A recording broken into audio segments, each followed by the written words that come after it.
Sejam bem-vindos à Feira do Empreendedor, realizada pelo Sebrae de São Paulo. Sua presença aqui é a prova de sua confiança e esperança em você e no Brasil. Governos não fazem o futuro de ninguém. Cada um com o seu suor é que faz o seu destino e o esforço de todos é que constrói uma nação. Por isso, todos vocês estão de parabéns, trilhando o seu próprio futuro e o futuro do Brasil. Muito sucesso e aproveitem o máximo. Esta feira é para vocês.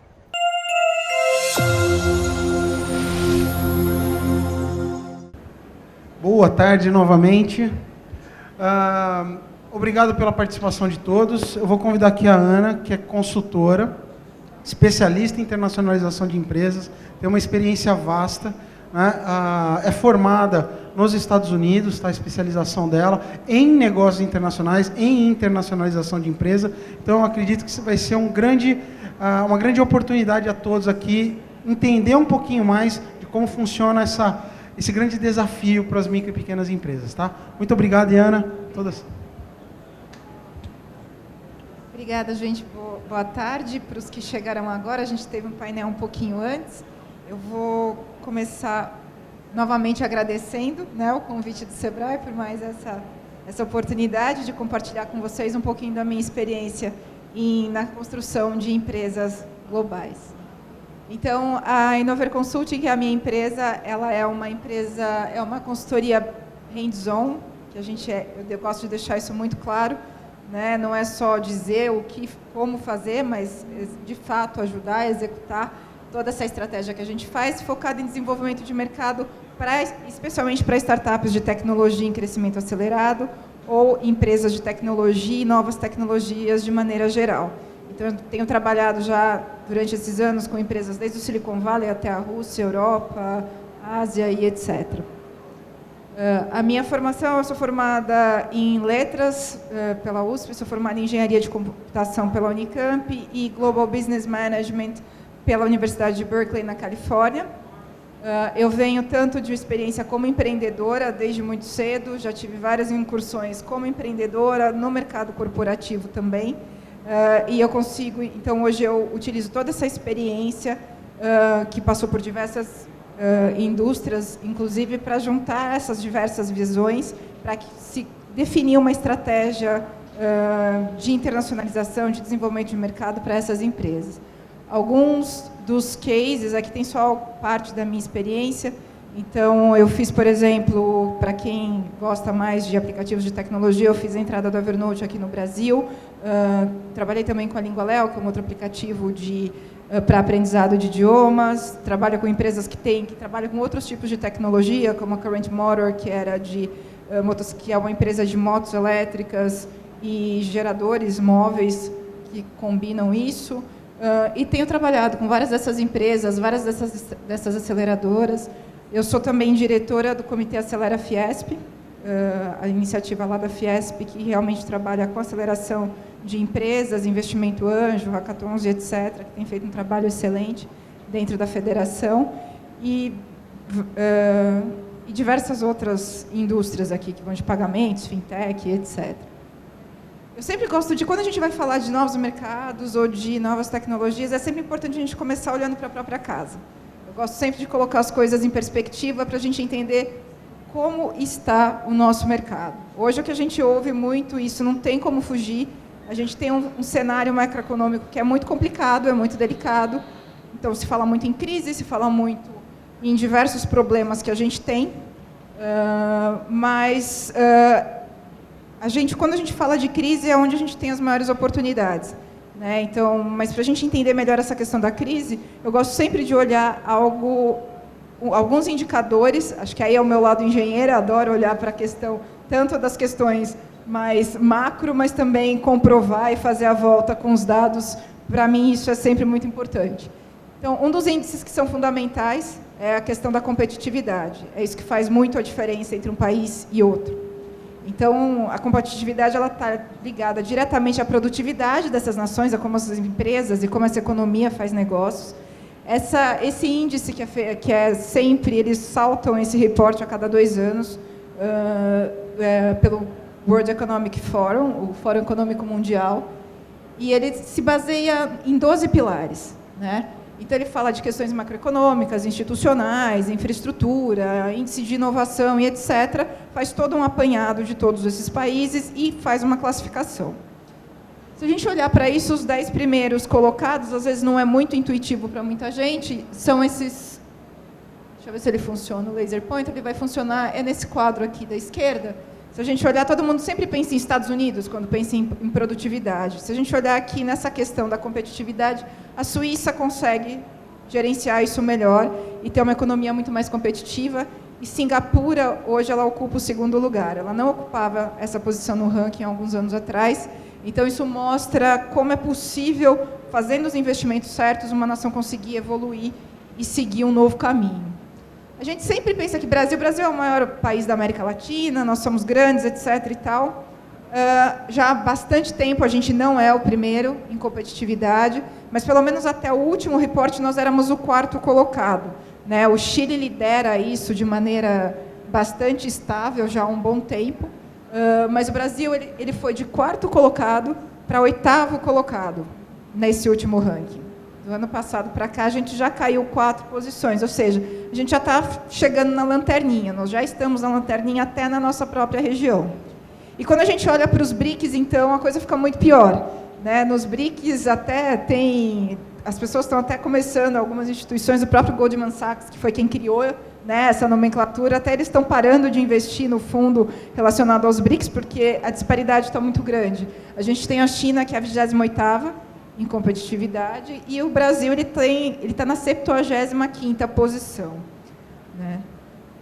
Se a gente olhar aqui em mais detalhes pelos pilares, é importante a gente olhar porque não só a gente consegue ter uma ideia melhor de onde estão os nossos principais problemas, como a gente consegue ver como isso está evoluindo ao longo do tempo, né? A gente, em 2012, 2013, nós éramos o 48º país em competitividade no índice global, o que, ok, não era perfeito, mas era uma posição muito mais digna, digamos assim, e a gente pulou muito rapidamente de 2012 para cá, para a 75ª. Esses dados eles foram levantados já tem algum tempo, certo? Então, se a gente olhasse, se a gente tivesse já com isso considerando os dados agora desse início dos últimos 6 meses, de fato, eu acredito que, infelizmente, a gente estaria numa posição ainda pior. Eu fiz um levantamento, essa coluna aqui do lado,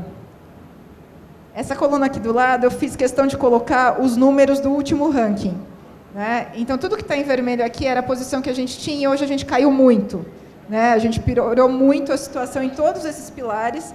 A única coisa que não piorou nem melhorou, na minha opinião, foi a questão de infraestrutura. Aqui eu vejo que ficou bastante estável. A única coisa que a gente melhorou, nem isso a gente melhorou, foi a questão do tamanho do mercado. O tamanho de mercado, esse é um dos grandes, das grandes vantagens e uma das grandes... é meio uma faca de 2 gumes, quando a gente fala em tamanho de mercado, quando você pensa em mercado e etc. Então, assim, o Brasil ele tem um grande mercado. É um grande mercado que ele é muito atraente para qualquer empresa de fora. Você não pode ignorar um mercado que tem mais de 200 milhões de habitantes. Você não tem muitos países que têm esse nível de grandeza em termos de mercado consumidor. Claro que agora a gente tem outros problemas, então depende do produto que você está fazendo. Por outro lado, também ele é uma vantagem e também uma maldição quando você é dono do seu próprio negócio, porque você cai na tentação, você pode cair na tentação de, com esse tamanho de mercado, eu consigo ter um negócio que ele é lucrativo, ele tem sucesso suficiente para eu sobreviver, para eu crescer até um certo ponto, e você deixa de olhar para os outros mercados e aí você deixa de ser competitivo globalmente, que hoje não dá para ser dessa forma, você acaba ou postergando isso ou deixando de lado e acabando perdendo sua competitividade. Então, esse é um dos pontos que a gente precisa sempre ter em mente em relação ao Brasil. Então, eu acho que a grande análise é essa, né? A gente está com vários problemas agora no Brasil, mas tem luz no fim do túnel, né? É claro que tem. Quando os momentos de crise, todos os grandes empreendedores se fizeram em momentos de crise. Vários dos diversos grandes negócios surgiram em momentos de depressão da economia, que é justamente nesses momentos que a gente tem as maiores oportunidades.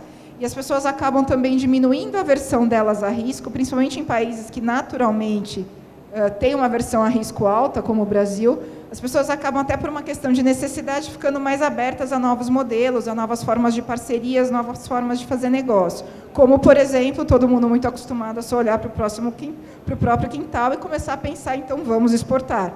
Né? Esse pode ser uma das saídas que a gente tem aqui. Quando a gente olha, por exemplo, na crise de 2008, que ainda todo mundo tem sentido os seus efeitos, foi mais ou menos nessa época, sob o efeito dela, que esse grande fenômeno de economia compartilhada ganhou muita atração. Né? Até então, quando todo mundo estava muito confortável, acho que as pessoas pensariam várias vezes antes de abrir a própria casa para alguém, para um estranho se hospedar lá, ou para compartilhar o próprio carro, mas numa situação de necessidade, as pessoas acabaram ficando um pouco mais abertas a esse tipo de experiência e vários desses negócios surgiram, como Airbnb, como Uber e etc. Então, sempre tem uma forma de você achar as oportunidades. Então, assim, a globalização ela normalmente acontece basicamente em termos de você vai globalizar os seus mercados ou a sua cadeia de produção, ou seja, você está se globalizando para atingir novos consumidores em outros mercados ou para encontrar lugares ou meios para você fazer a sua produção em outras posições. Tem vantagens e desvantagens, custos e vantagens em relação a isso. Quando você pensa na globalização em termos de mercado, você reduz o seu custo de marketing, de certa forma, para atingir pessoas em diversos países. É claro que você tem que fazer os ajustes, mas você consegue atingir todos esses, não só os 200 milhões de usuários que você tem aqui, é claro que segmentando para o que é o seu produto, mas você acaba ganhando oportunidades em diversos outros. Quando você faz a globalização da produção, você pode ter acesso a um custo de mão de obra muito menor, né, em outros lugares, você vai acessar pessoas que têm a expertise do que você precisa no mundo inteiro, e às vezes isso não é muito acessível no mercado que você está, e tem acesso aos insumos. Quem tenta produzir bens físicos no Brasil sabe o quanto é difícil para alguns produtos você conseguir fazer isso aqui. Às vezes é até impossível, fica inviável. Se você vai procurar essa cadeia de produção em outros lugares, você consegue sanar e começar a competir com seus outros concorrentes fora do mundo. Qual que é os custos disso que você tem que fazer? Em linhas muito gerais, né, em termos da globalização de mercado, é essa questão de falhas de comunicação, né, de você não ter feito análise da lição de casa bem, a gente vai falar bastante disso em relação à cultura, como atingir esses mercados, e questões que são muito chatas, especialmente no Brasil, em vários desses países que a gente vai falar um pouco mais ali, que são as questões regulatórias, como que você exporta, como que você importa, como que você se estabelece, etc. e tal. Em termos de produção, você tem questões de controle de qualidade, todo mundo sabe como é complicado, você consegue um custo mais baixo, por exemplo, na Ásia, na China, mas a qualidade do produto não é a mesma, você tem que fazer um investimento para garantir que aquilo esteja de acordo com o que você precisa. Eu gosto sempre de falar, mas o que acontece? Quando você está criando o seu produto, se o seu produto for bom o suficiente e neutro o suficiente, você mitiga muitos desses problemas e desses custos. Então, assim, essa imagem já fala bem, é um iPhone. Os produtos da Apple, eles são produtos que você não tem que fazer grandes adaptações. Você tem algumas adaptações técnicas, né, de banda, etc., mas o produto é o mesmo no mundo inteiro e todo mundo gosta. Né? Quando você consegue atingir o nível de excelência, você consegue muito facilmente ter que fazer muito pouca adaptação quando você entra em outros mercados. Então, enquanto a gente está aqui no Brasil com todos esses problemas, o que acontece no resto do mundo? A gente tem hoje combinados 208 unicórnios no mundo. Segundo esse levantamento da VentureBeat, desses profiles, o que eles consideraram como unicórnios? Eles consideraram como unicórnios empresas que já atingiram um valor de mercado de 1 ou mais bilhões de dólares, e que foram fundadas nos últimos 25 anos. Tem um outro critério que normalmente usa, que são essas empresas com esse perfil, mas que ainda não abriram para a Bolsa, são empresas de capital fechado. Aqui são as dos últimos 25 anos que atingiram esse valor, capital fechado ou capital aberto. Se a gente olhar o potencial deles, são empresas que levantaram 175 bilhões de investimento, mas que têm um valor gerado hoje, combinado, de praticamente 1,3 trilhões de dólares. Então, assim, se a gente olhar, é uma média ali de 10 vezes o valor de investimento, o retorno dessas empresas de impacto, de grande impacto. E aonde que elas estão? Né? Onde que a gente encontra esses unicórnios? Nesse mapa aqui, a gente tem geograficamente cada um deles. Como já era de se esperar, a Califórnia, por conta do seu ambiente, por conta de todo o acesso a capital, a abertura a se correr riscos e etc., eles têm cerca de 50% dos unicórnios do mundo localizados na Califórnia.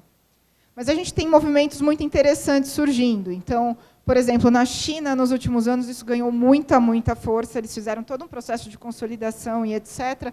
E na China, a gente tem hoje 16% desses unicórnios. São 33 empresas com esse valor de mercado muito acima do que a gente consegue hoje gerar só no Brasil.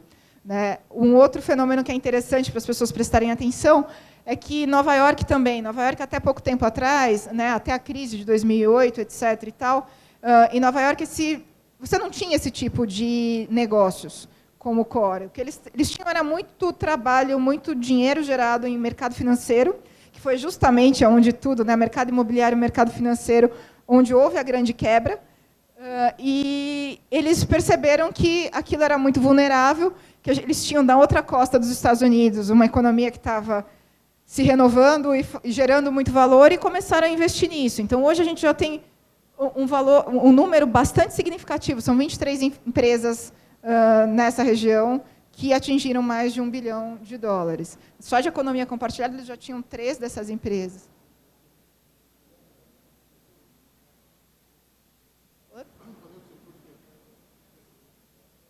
Dessas 23, eu não tenho a quebra aqui, mas eu tenho o ranking que depois eu posso passar. Mas eles têm algumas dessas empresas que, por exemplo, tem uma empresa que agora eles estão começando a vir para o Brasil também, que chama WeWork. É uma empresa de coworking, basicamente, que hoje eles valem $10 bilhões. Então, se você comparar eles, por conta do modelo deles, que é muito mais focado em escalável, de uma coisa muito mais, né, que vai pela cultura das pessoas da nova geração e etc. e tal, eles atingiram 10 bilhões de valor de mercado, o que é muito mais do que, por exemplo, um Regus, que já atua no mercado há muito tempo, que tem o real estate próprio, e eles nem têm o real estate próprio. Né? Então, esse é um exemplo bastante importante para te falar. Em Nova York, um dos grandes setores que acontecem, que geram esses unicórnios, é a questão de mídia e de conteúdo. Então, você tem uma série dessas empresas que fazem conteúdos virais, etc. e tal, que entram nessa classificação, que levantaram investimentos altos recentemente. O que essas empresas têm em comum? Né? São empresas, quase que em sua totalidade, empresas globais. Elas são empresas globais que você pensa em relação a isso, tanto em relação aos mercados de atuação que elas atingem, quanto também em relação à diversidade dos seus times. Então, dentro dessas empresas, eu já trabalhei dentro de várias delas e com várias delas, o que acontece é que você tem pessoas do mundo inteiro, das mais diferentes culturas dentro delas, desde os fundadores até os seus principais funcionários e etc., que fazem com que elas tenham essa aceitação maior, né, a outras culturas, a trabalhar e a pensar de uma forma diferente. E elas também sempre atuam nessa transição entre o local e o global. Mas como que a gente começa? Né? Como que a gente constrói um negócio desse? O primeiro ponto é, o seu produto, a sua empresa tem que estar resolvendo um problema que seja real. É um problema real, que tem demanda de mercado, que você realmente esteja resolvendo a dor de alguém. E como que você consegue atingir outros mercados? Isso vai depender muito, claro, do seu nível de inovação. Se o que você está fazendo é realmente inovador ou não. E se o que você está fazendo, se você pensar principalmente no mundo de startups, se é algo, se aquilo é escalável. Né? A gente não vai entrar em muitos detalhes assim, nessa questão de startups e tal. A gente tem um outro palco ali que está fazendo um trabalho excelente, tratando justamente disso, mas eu vou focar em algumas coisas que fazem parte da metodologia de como que você pensa uma startup, quando você pensa uma empresa escalável, para que vocês façam essa reflexão, seja esse o negócio de vocês ou não.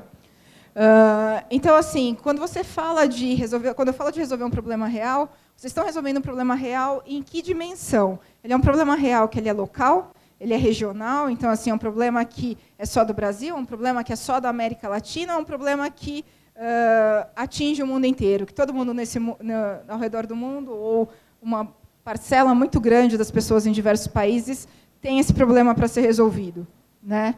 E essa demanda ela realmente existe nesses lugares todos, né?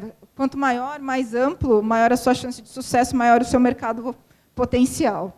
E qual que é o grau de inovação do que você está produzindo, da solução que você está fazendo? Ele é realmente disruptivo? Ele é evolutivo? Você está trabalhando no mercado, começando um mercado completamente novo, resolvendo um problema que ainda não foi resolvido? Ou você está ressegmentando e fazendo alguma coisa melhor no mercado que já existe, mas realmente fazendo melhor, né? E o quanto que você pode escalar essa solução, né, em termos do seu modelo de negócios, mas não só em termos do seu negócio, no seu modelo de negócios, mas em relação ao seu alcance ao redor do mundo. Então, essas são reflexões básicas para se fazer. Quando você faz isso, montando o seu negócio é muito mais fácil. Quando você vai fazer a validação do seu produto, antes de você escalar e etc., você tem uma eficiência muito maior, mas vamos supor que vocês estejam aqui procurando ver como fazer esse processo numa empresa que já existe, né? Então, pensar essas questões, ou como que você vai fazer, o que você vai exportar, é super importante. Então, quando você pensa em otimizar um produto, o seu produto para o seu mercado local, isso é super importante quando você valida a sua solução, mas validar isso, se você já está pensando numa solução que resolve um problema global, você precisa já, desde o início, validar algumas hipóteses, validar o que você está fazendo em outros mercados. Mesmo que você não vá atuar lá, você precisa entender qual é a dimensão do que você precisa adaptar para chegar lá. Porque mesmo que você não invista nisso agora, você já deixa a sua arquitetura, a forma como você constrói o seu negócio, para que você esteja preparado para fazer isso rapidamente, quando for o tempo correto. O Business Model Canvas virou algo bastante disseminado no mercado ultimamente. Eu não sei quantos de vocês estão acostumados com ele. Ele é muito, todo mundo usa muito isso no início, de quando você define um negócio, uma startup, mas é um exercício muito importante também, que você é uma ferramenta bem legal para vocês usarem dentro dos negócios de vocês, né? Mesmo em negócios estabelecidos, quando você vai fazer uma nova solução, um incremento, uma inovação, ele pode ajudar muito. E aí, quando você pensa nessa estrutura do Canvas, você pensar realmente, na hora de fazer esse mapeamento, na hora de você definir quais são os seus perfis de clientes, quais são os seus parceiros-chave, já pensar nisso, não só no Brasil, mas em outros mercados, validar se aquilo realmente faz sentido, porque pelo menos você vai saber de saída qual o seu potencial global ou não. E a grande questão hoje em dia é, ou você nasce global ou você morre localmente. Porque quando você cria um negócio só focando no seu mercado, por melhor que você faça, o seu negócio pode ser ótimo, pode ser excelente, mas se você não pensar, não tiver musculatura, já não pensar agressivamente em ir para outros mercados, provavelmente alguém muito maior que você, que são seus competidores ao redor do mundo, eles vão acabar entrando no seu mercado e a sua vida vai ficar muito mais difícil, muito mais complicada. Então, se você realmente já der o primeiro passo, você consegue competir de uma maneira muito mais saudável. E esse é o ponto. Aqui são só alguns países, né, que são países que justamente não têm o problema que a gente tem em Brasil, China, Índia, etc., que tem mercados locais muito grandes, mas são países de Israel, Argentina, Chile, etc., são países que têm um mercado local muito pequeno e que, então, isso forçou com que essas empresas, para que elas tivessem algum potencial, que elas já pensassem nos mercados globais desde o início, já construíssem suas empresas dessa forma. Isso prova que é possível ser feito isso, mesmo num mercado muito pequeno, em lugares onde a economia tem tantos problemas quanto as nossas, em alguns casos, como, por exemplo, a Argentina até recentemente. Quando você faz essa análise, tem algumas dicas, né, de coisas para você não fazer, né, ou algumas dicas aqui, algumas regras bem importantes para vocês não desperdiçarem recursos. Então, assim, uma coisa muito importante é, você nunca escala um produto que ainda não está pronto, né? Então, você primeiro tem certeza que o produto que você quer levar para outros mercados, ele está afinado o suficiente, ou que você sabe exatamente o que você tem que fazer de adaptação para um novo mercado, mas nunca escala ele antes da hora, porque o seu problema se multiplica, né? Se você tem um custo para você refazer e ajustar algo no seu mercado, num único mercado, imagina esse custo multiplicado por todos os países onde você estiver atuando. Então, esse é um ponto bastante importante, principalmente quando você fala de uma startup, que tem poucos recursos. E o foco de investir sempre de investir na internacionalização no momento certo para o seu produto, para a sua empresa e para o mercado. Porque, às vezes, também não é o momento de você investir naquele determinado mercado, porque o mercado ainda não está pronto para o seu produto, você precisa de alguma outra infraestrutura, ou o que seja, ou o contrário. Né? Se você fez todo esse trabalho que a gente conversou antes, e chega um momento macroeconômico muito importante, que é o momento certo de você entrar naquele mercado, se você estiver pronto, você consegue entrar e ganhar tração usando essas questões todas. Por exemplo, como todas essas empresas que envolvem aplicativos e etc., se beneficiaram muito do crescimento da adoção de smartphones, etc., no Brasil, alguns anos atrás. Então, assim, o crescimento ele foi natural quando essas empresas entraram aqui, porque você tinha também um crescimento das pessoas tendo a ferramenta para utilizar aquilo. Se você tivesse entrado muito antes, provavelmente isso com certeza demoraria muito mais, porque as pessoas não teriam nem o meio de usar a solução. E você precisa ter sempre um roadmap do seu produto e o roadmap do produto e da internacionalização sempre muito clara, para você ser sempre muito estratégico quando você faz isso. E aí, em relação ao seu produto, você tem que ter muito claro, né, quais são, em termos, por exemplo, de funcionalidade, regras de negócio, questões regulatórias, o quanto o seu produto está pronto para isso. Quando você constrói o produto desde o início pensando nisso, se você construiu isso, por exemplo, em termos de software, se a arquitetura dele permite que você faça essas adaptações, se elas forem necessárias, de maneira muito rápida e de maneira muito eficiente. O problema é quando você não pensa nisso, quando você cria o produto, é que quando você chega na hora de internacionalizar, você pode perder o time. Né? Porque você tem a oportunidade, é o tempo certo para você ir para aquele mercado, mas se, por exemplo, você fez um produto totalmente focado aqui, que você não consegue nem fazer a tradução só parametrizada da interface daquilo, você vai ter que fazer toda uma mudança no seu código inteiro, você vai perder 6 meses para fazer isso e o timing certo de você entrar no mercado, sem falar o custo. Né? Então, assim, pensar nisso quando você constrói o seu produto, quando você constrói, se for produto de tecnologia, toda a sua arquitetura. Né? Sempre tenha em mente que localização não é só tradução. Localização não é simplesmente você traduzir a sua interface. É claro que isso é super importante, e você tem que ter uma plataforma flexível para isso, para todos os países que você precisa entrar, isso tem que ser automático, né?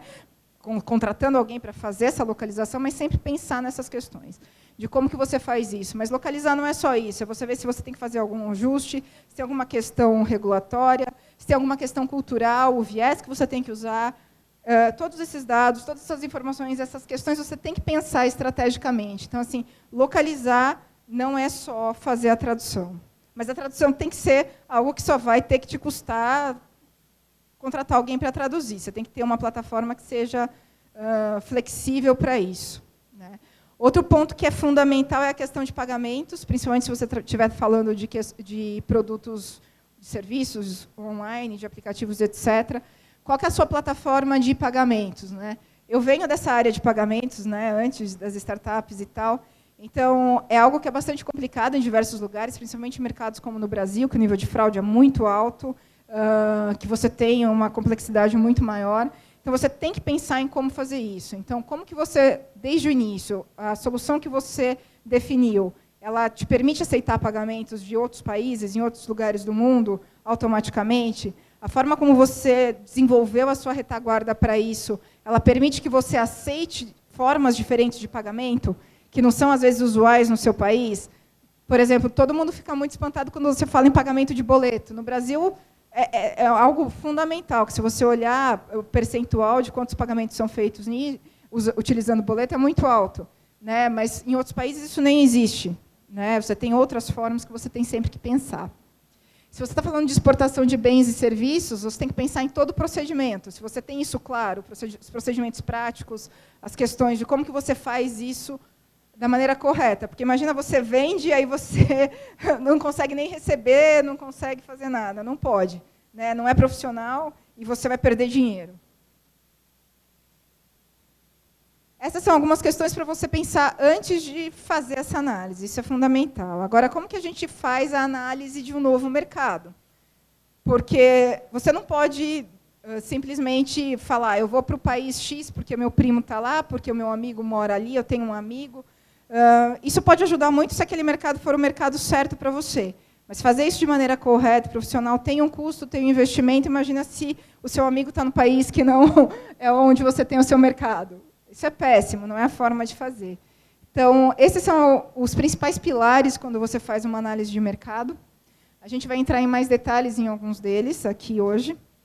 Infelizmente, não dá para entrar em todos os detalhes, mas qual que é o objetivo dessa análise? É descobrir aonde estão os seus clientes. Isso é que vocês sempre têm que ter em mente antes de fazer qualquer investimento e definir a estratégia de vocês.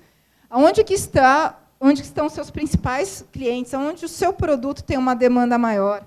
Né? Qual é o market share que os seus competidores têm naquele mercado? Quais são as barreiras de entrada, recursos, parceiros? É isso que você tem que ter em mente desde o início. Né? Primeiro, saber onde estão os seus clientes, depois você começa a fazer toda a análise para você poder priorizar onde é mais fácil você fazer essa entrada. Mas, antes de qualquer coisa, eu acho que, assim, principalmente agora, principalmente no Brasil, a principal questão é essa questão cultural. E eu convido todo mundo a fazer uma autorreflexão em relação a quanto cada um é aberto a novas culturas, a novas formas de fazer negócios com outros países e com pessoas de culturas diferentes. Porque isso vai influenciar essa questão de como você aborda e encara a diversidade. Isso vai influenciar como você encara a diversidade nas suas relações pessoais, nas suas relações de trabalho, principalmente se você é o fundador da empresa e faz parte da liderança. Isso vai realmente definir qual que é, se isso está no DNA da sua empresa ou não, qual que é como que você consegue lidar com isso no dia a dia. Isso é fundamental, porque às vezes acontece muito, eu já vi vários casos, a pessoa fala, não, estou criando um negócio global, e a pessoa tem problemas, inclusive, de idioma, nem fala inglês, etc. e tal. Mas, quando você pensa, você tem que realmente ver se a sua empresa consegue abraçar isso, se faz parte de vocês. No Silicon Valley, um dos grandes pontos um dos grandes fatores que fazem com que as empresas tenham muito sucesso é justamente essa diversidade. Você tem pessoas do mundo inteiro interagindo e olhando para os mesmos problemas com perspectivas diferentes. Quando você olha para o mercado, você tem diversos componentes que compõem a cultura para você avaliar e considerar quando você vai fazer a estratégia, principalmente de marketing, de posicionamento de mercado, né, em relação aos valores, estética, atitude, como que essas pessoas pensam e como que elas vão absorver a mensagem que você vai passar a respeito do que você está vendendo para eles. Para vocês terem uma ideia, assim, existem vários frameworks para vocês exercitarem. Esse Hofstede Framework é um que é bastante utilizado. Tem o site aqui embaixo. Lá você consegue olhar e fazer essa brincadeira para comparar vários países com várias culturas diferentes. Eles trabalham com vários aspectos. Por exemplo, aqui eu fiz uma simulação só para ilustrar, comparando Brasil, China e Estados Unidos.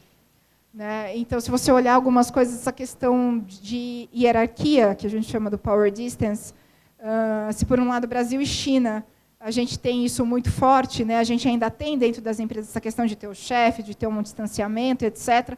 Isso não acontece nos Estados Unidos. Né? E, às vezes, é um choque quando você tem filiais de um e outro, etc. e tal, porque nos Estados Unidos é muito mais meritocrático, é uma coisa muito mais horizontal do que empresas de outros países, como Brasil, China, etc., que tem isso muito mais forte. A questão do individualismo, né, de eu agir por minha conta, das minhas, né, que nos Estados Unidos é muito forte, mas se você olhar para o Brasil e ainda mais para a China e para vários países na Ásia, essa questão de você agir em conjunto. Né? Então, assim, as suas ações elas são vistas mais em grupo. Né? Então, você pensa mais no grupo do que como aquilo te afeta. Todas essas questões elas são questões que você precisa pensar, né, quando você vai lidar com essas pessoas, quando você vai pensar nesses mercados e como você vai, de fato, negociar uma parceria, negociar com um fornecedor. Você tem que ter essas questões em mente. Né? E aí tem casos que são muito engraçados. Né? Então, por exemplo, tem essa história da Nike. A Nike fez campanhas belíssimas, campanhas muito interessantes. Mas eles tiveram uma campanha que eles fizeram no Quênia, em Samburu. Eu não sei se alguém lembra desse vídeo, é um vídeo bastante antigo. Mas esse vídeo não está no YouTube. Eu tentei achar ele de todas as formas, deram um jeito de sumir com ele. Eu vi essa história do próprio Scott Bedbury, que foi o cara que fez todo esse revamp na Nike, né, que ele fez toda essa mudança de conceito, foi o cara que também redefiniu todo o conceito da Starbucks e fez a Starbucks ser o que ela é hoje, etc. e tal. E ele contou essa palestra como alguns dos casos de erro e etc. de como aprender com isso. O que aconteceu foi que eles fizeram, essa era a imagem aqui, eu lembro desse vídeo, faz muito tempo, mas eu lembro, porque era muito bonito. Você tinha esses personagens, não, eles eram pessoas mesmo dessa tribo no Quênia, então eles vão andando com seus Nikes no pé, andando no pôr do sol, é uma coisa linda, no final eles fechavam a imagem na cara da pessoa, no rosto dele, e ele falava alguma coisa no dialeto deles local. Né? Em tese era para ele falar just do it, certo? Só que, na realidade, ele falou, meu pé está doendo, me dá um sapato maior, eu não aguento mais de dor. Né? E, assim, como não tinha... Eles contrataram uma agência, que tinha alguém local, ninguém olhou o que o cara estava falando na língua local. Né? E isso foi um escândalo. Né? O editor do principal jornal, dos principais jornais dos Estados Unidos ligaram para ele e fez assim, olha, eu estou aqui com um linguista que falou que o cara estava falando isso, que isso é uma roubada, seu comercial já está no ar, e a gente vai colocar isso na manchete amanhã, sinto muito, mas estou te avisando porque você é meu amigo. E eles tiveram que gerenciar e foi um super aprendizado. Eles nem, para você ver a diferença de como isso acontece, no Brasil provavelmente essa agência teria sido despedida. Né? Essa agência eles não despediram, uma agência que eles trabalhavam há pouco tempo, mas foi um aprendizado tão grande que depois essa agência virou o principal fornecedor deles e fizeram campanhas maravilhosas, eles deram uma segunda chance, fizeram uma gestão de PR, mas é uma anedota muito engraçada, mas que deram um jeito de sumir com o material da internet. Você consegue achar só essa história contada em alguns lugares, ainda bem que eu ouvi da fonte. Então, assim... Essa questão de você fazer essa reflexão do quanto você está aberto ou não a essas novas culturas, a quanto você realmente vai prestar atenção e respeitar isso, é super importante quando você pensa em globalização. Tem um site que eu coloquei aqui que chama Executive Planet, que ele tem aqui todas as principais informações de, normalmente, como negociar, né, com outras culturas.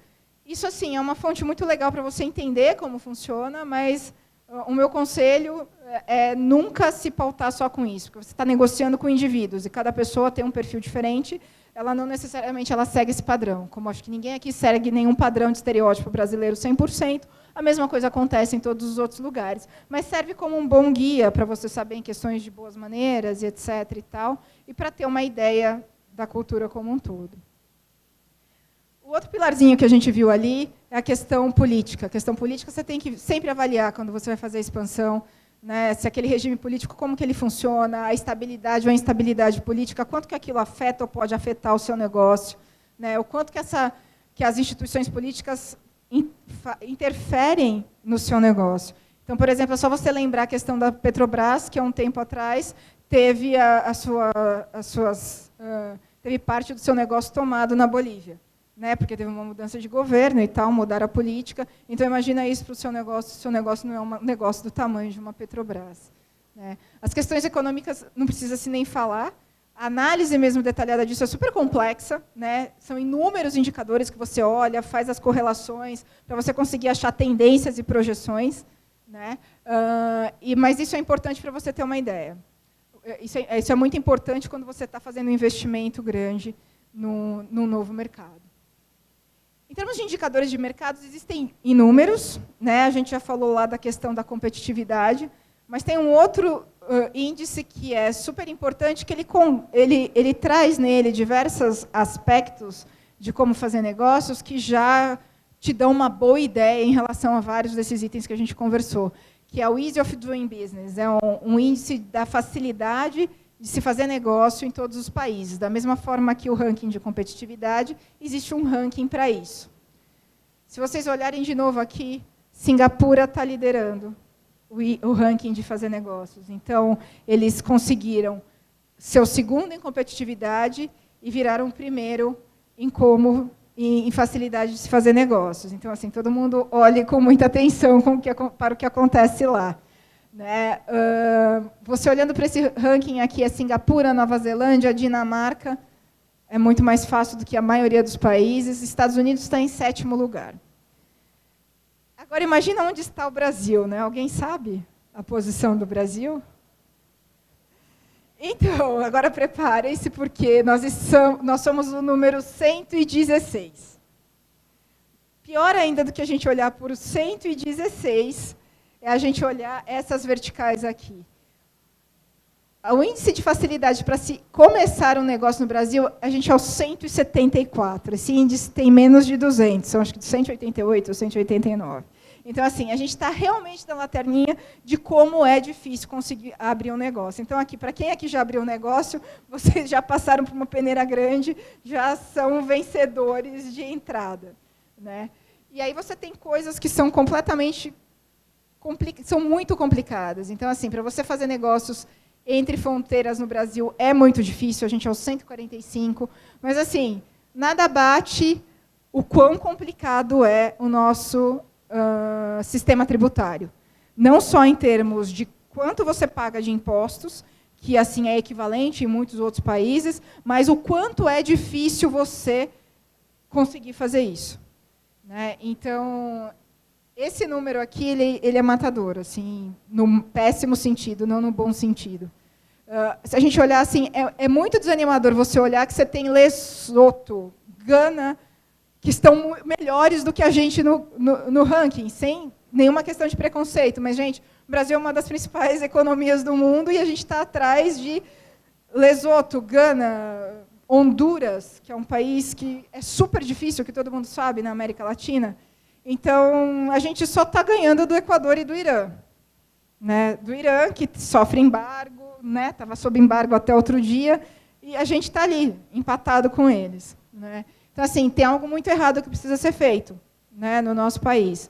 Mas, por outro lado, se você consegue fazer negócios aqui no Brasil, é difícil você ir para outros mercados, mas se você fizer isso profissionalmente, fizer isso do jeito certo, não vai ser tão difícil quanto fazer negócios no Brasil. Então, assim, eu acho que isso é um alerta muito grande, mas coloca em perspectiva, né, essa questão e esse medo que a gente tem de ir para outros mercados. Então, assim, são mais alguns dados para você olhar como que isso funciona. Essa questão regulatória, como que você faz a exportação, essas questões muito técnicas. O Sebrae está aqui para ajudar, todos os outros palestrantes de antes estão aqui para ajudar. A gente tem, a partir do momento que você faz toda essa análise, você priorizou os países que fazem mais sentido para você, porque quando você junta tudo isso, você já tem uma boa ideia, você sabe onde está o seu mercado, você sabe como que é aquela economia, as projeções para aquilo, você sabe...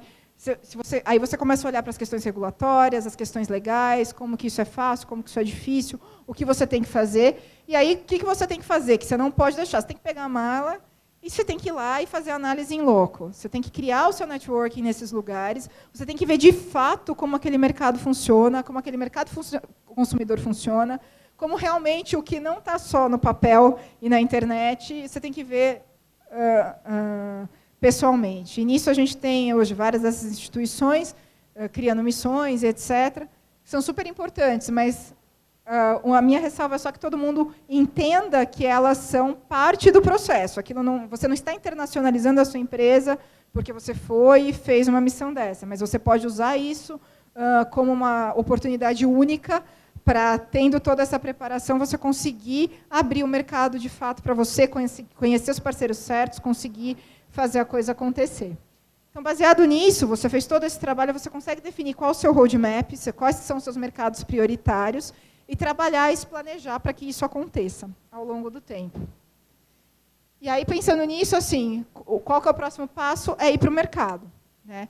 E é nisso que justamente eu foco, né, em ajudar nesse processo anterior e ir para o mercado. Então, assim, sempre pensar que pensar parece, né, uma coisa até meio clichê, mas isso é muito real, e que as pessoas precisam, os empresários precisam internalizar, que é pensar globalmente. Então, assim, a gente primeiro precisa aprender a pensar globalmente, que é algo que nem sempre as pessoas pensam, né, em todo o seu ciclo de vida, mas atuar localmente, né? Não deixar de investir nas contratações dos parceiros certos, que sabem como navegar naquele mercado, que sabem como fazer a coisa acontecer, né? Principalmente em mercados mais desafiadores. O Brasil é um deles, né? Você não consegue começar um negócio na China se você não tiver um parceiro, se você não conseguir fazer isso. Todo lugar você precisa de alguém local, porque aquela pessoa que vai ter a cultura vai conseguir te dar o viés correto. Então, por mais que você esteja com um discurso, com uma estratégia muito polida, você tem sempre aquele ajuste fino que é feito, que só acontece com alguém que é mesmo do mercado, que você vai conseguir dar o pulo e vai ser o seu diferencial na hora de crescer e de ganhar aquele mercado. E saber o quê? Saber balancear muito bem a cultura da sua empresa, ao mesmo tempo que você é aberto a ouvir o que esses seus parceiros, esses seus funcionários locais têm para te oferecer. Né? Então, assim, é muito importante você manter a cultura da empresa viva, mas a cultura da empresa tem que permitir que você ouça e entenda as diferenças ali e saiba balancear isso da melhor forma possível. E tudo isso por quê? Né? Você seguir todo esse processo, porque você só tem uma chance de causar uma primeira boa impressão. Né? Se você chega dessa forma toda estruturada e você faz isso de maneira sistemática, não é dar o passo, marca a perna, mas você ir testando e fazendo as coisas de maneira muito cuidadosa, rápida, que você tem que ser rápido, senão você não é competitivo, mas fazendo da maneira certa, você consegue ganhar e fidelizar aqueles clientes.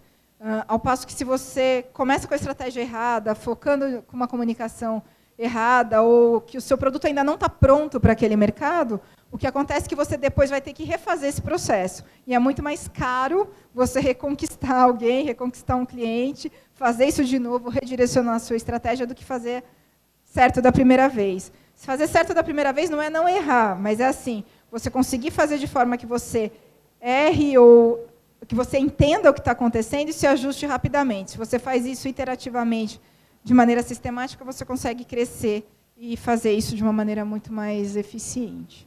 Então, assim, e além disso, tudo é execução. Né? Toda ideia, plano não serve de nada sem execução. O que vale é execução bem preparada. Né? E a partir do momento que você começa a executar, o que você tem que fazer é avaliar os impactos, os resultados de todas as suas ações de maneira sistemática o tempo todo, para você ir aprendendo o que funciona melhor, o que não funciona, porque aí você vai fazendo o ajuste na sua estratégia e investindo no que é mais eficaz. Né? Então, para isso, você tem que ser bastante flexível. Não é porque eu fiz esse plano que ele é maravilhoso, ele tem que funcionar até o final. Né? Ele tem que ser muito bem pautado, mas você tem que ouvir o seu cliente, porque nenhum plano, nenhuma negociação é nada até que você sente com o seu cliente, com o outro lado, e faça isso acontecer. E, para isso, você precisa ter muita criatividade, principalmente quando você está com recursos bem limitados, que é o caso, acho que, de todo mundo. E, com isso, a ideia é que você consiga ter muita tração em muito pouco tempo. Porque, se você consegue ter bastante tração, crescer rapidamente, é muito mais fácil de você conseguir continuar investindo e expandindo para outros mercados. E aí, com isso, a ideia é que você consiga construir uma empresa global e que você não desista, porque você vai ter que se ajustar e aprender ao longo do tempo, mas o importante é que você vá em frente e continue acreditando. Se você tem um bom produto, se você tem uma atitude empreendedora, você vai conseguir achar os caminhos certos para você e fazer isso acontecer. E aí, muito obrigada, meus contatos estão aqui.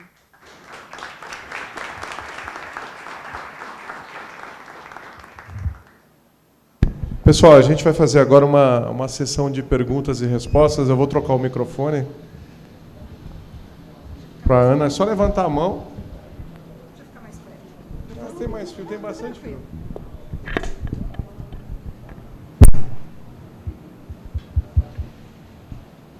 Muito bem, é só levantar a mão que eu levo o microfone até vocês. Dúvidas?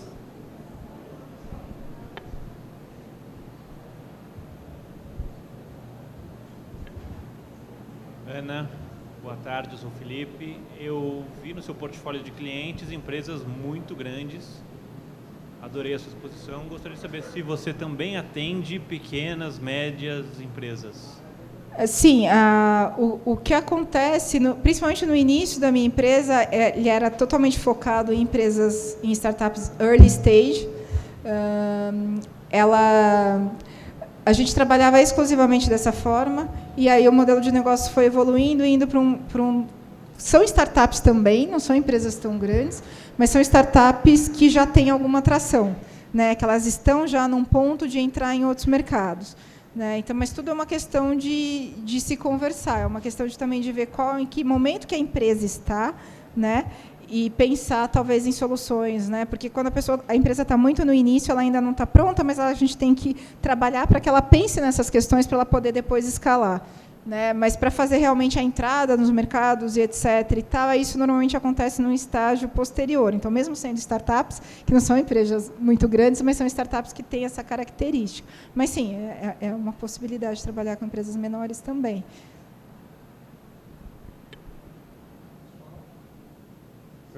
Temos ainda tempo, gente. Mais 10 minutinhos.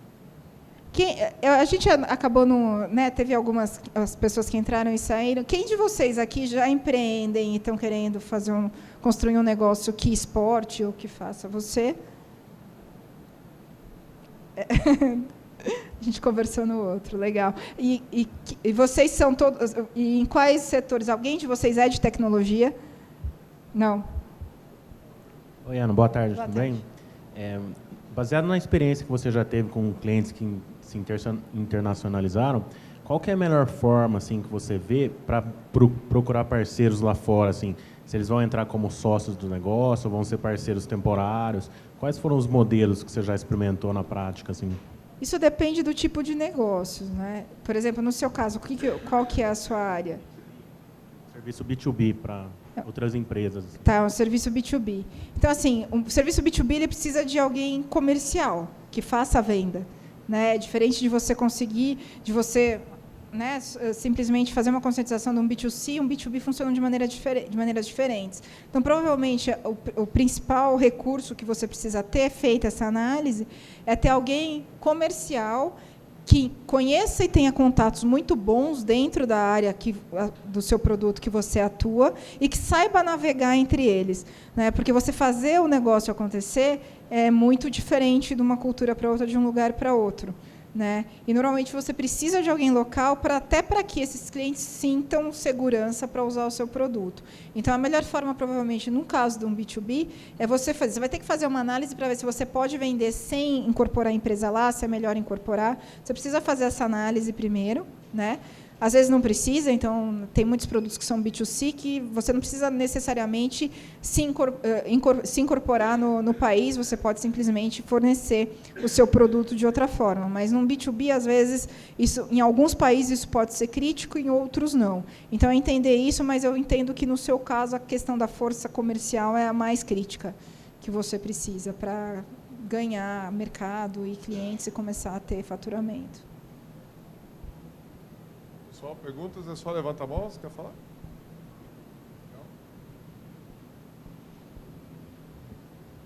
Eu ainda estou pesquisando a questão de um trabalho junto à China. Uhum. Só que, assim, uma pesquisa que eu iniciei, eu percebi que existe uma dificuldade de comunicação assim, com a China.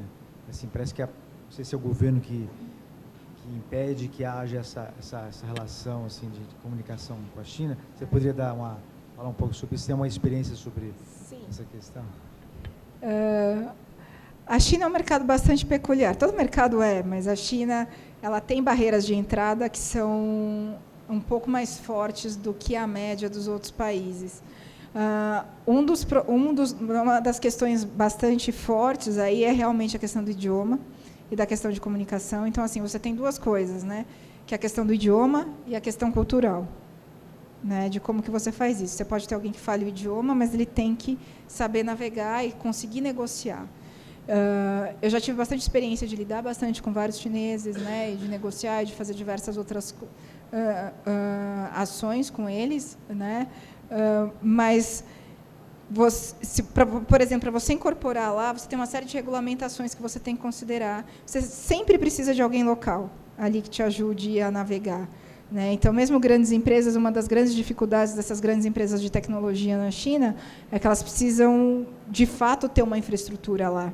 Não pode, por exemplo, como ainda, para atuar no Brasil, ele pode ter os servidores nos Estados Unidos ou em outro lugar. Para você atuar na China, você tem que ter a sua informação, os seus servidores e a sua solução lá, por exemplo, em termos de software. Se você está querendo fazer, por exemplo, produção lá, você precisa... vai ser bastante útil você ter alguém lá que te ajude, né, a ser o seu representante, a fazer essas negociações e fazer isso acontecer.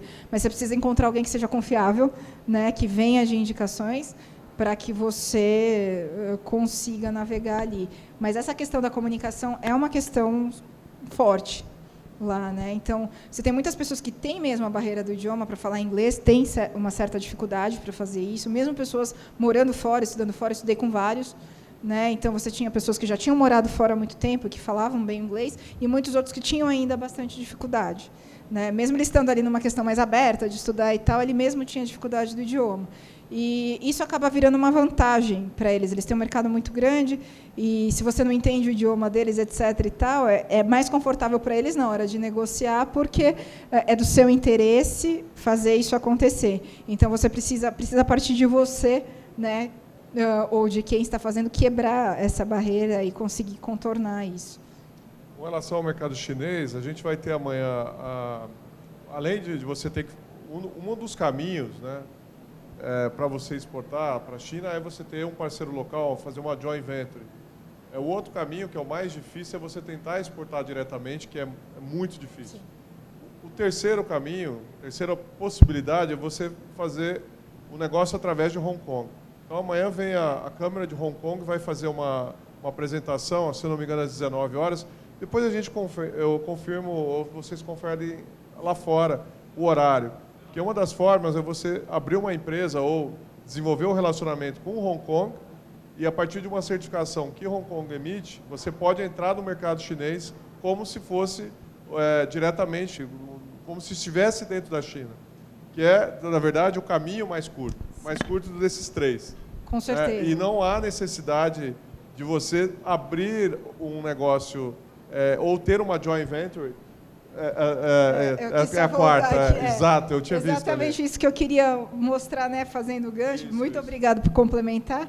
Que o que acontece aqui, quando você olha, sim, fazer com a China é difícil, né? Não é tão difícil quanto o Brasil está muito pior no ranking de facilidade de fazer negócio, mas Hong Kong é o quarto, eles são muito abertos, eles sempre foram muito, né, cosmopolitas e abertos a outros mercados. E o melhor de tudo, você precisa falar, lá o coreano, o coreano não, o de Hong Kong, né?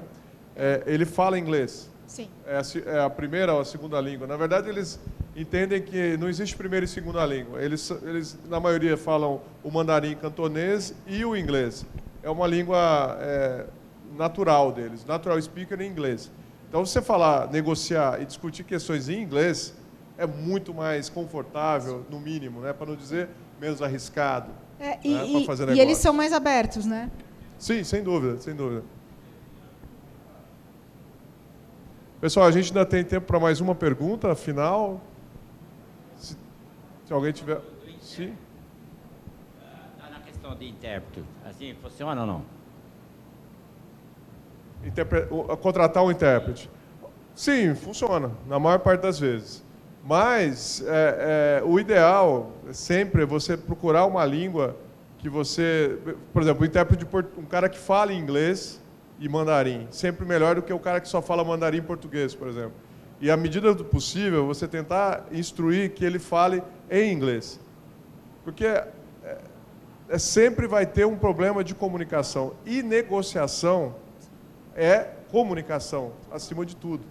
Então, é melhor que você entenda uma parte do que ele está traduzindo pelo fato de você conhecer o inglês, do que o cara falar uma língua absolutamente desconhecida de você. Exato.